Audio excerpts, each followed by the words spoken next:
Hey everybody, I hope that you are having a blessed day.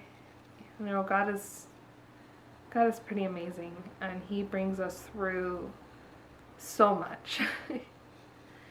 I just am astounded at the amount of blessing that he has brought into my life this year, even in the midst of really struggling with deep emotional pain.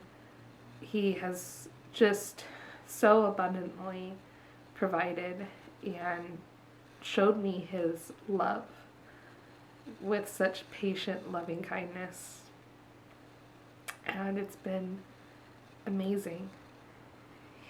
Just sitting there and getting to talk to him and really let him speak life back into me. It's been some really beautiful prayer time and healing with him this year. I'm still struggling with the feelings of condemnation and shame and everything. It's just an internal struggle I have of wanting people to love me and really needing that confirmation that I am okay and I am beautiful, I'm loved, I'm cherished, I'm useful. All those things that God says I am, to have that confirmed by those I love is something that's really important to me, and it's difficult for me to have my self-worth be in God alone and to not care about what others think.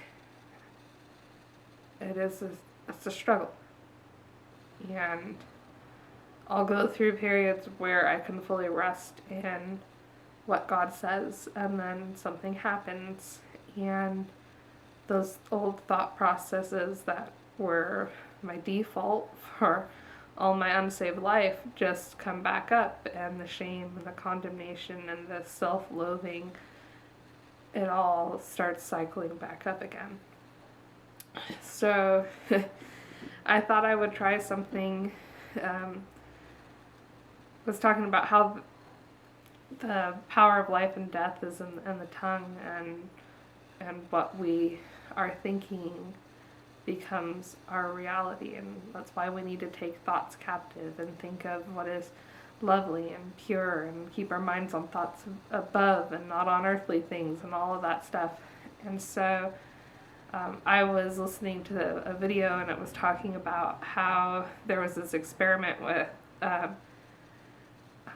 this guy who had written "I love you" on one thing of rice and "I hate you" on another thing of rice, and then put them away for a while, and the one that had said "I hate you" turned black, and the one that said "I love you" was still white. And I was thinking about, just internally what goes through my mind about who I am doesn't match with what God says I am. And I've tried journaling out what God says I am, doing prayers of who God says I am, and just trying to really get that inside. And it's something I struggle with. So I had an idea that rice experiment kind of brought up in me, and that was to take some markers and write who God says I am on me. So I am beautiful, I'm cherished, loved, chosen, hopeful, joyful, patient, gifted, beloved, God's daughter, loving, kind, gentle. I'm all those things because that's who God says that I am. And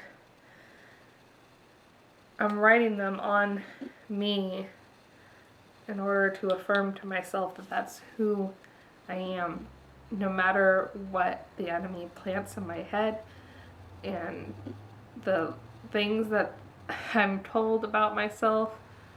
That's not who I really am. I make mistakes. I have moments where I fall short of who I really am. And I can look at those moments and think that's who I really am, but that is not who I really am. And the more I look at that and feel the shame and the condemnation of those moments, the more I'm going to fall into that depression and the suicidal thought processes again. I need to know deep down in my heart that I am forgiven. I am forgiven. I am set free. And I am who God says I am. I'm a new creation because of what Yeshua did. He didn't die on that cross for me to be sitting here in these condemning thought processes over and over again.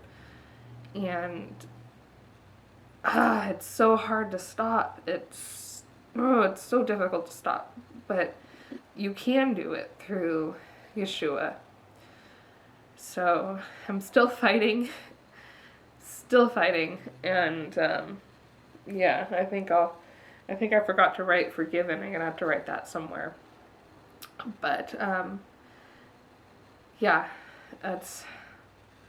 we need to do what makes sense to our mind and our heart to really process who we really are in God, because as long as we can't see ourselves clearly as who we are as a new creation, we're going to keep acting in those old ways, thinking those old thought patterns that lead to destruction, that lead to death, that lead to sin. And that's not who we really are. So I'm really trying to grasp on to who I really am. And yeah, I love you guys. Bye.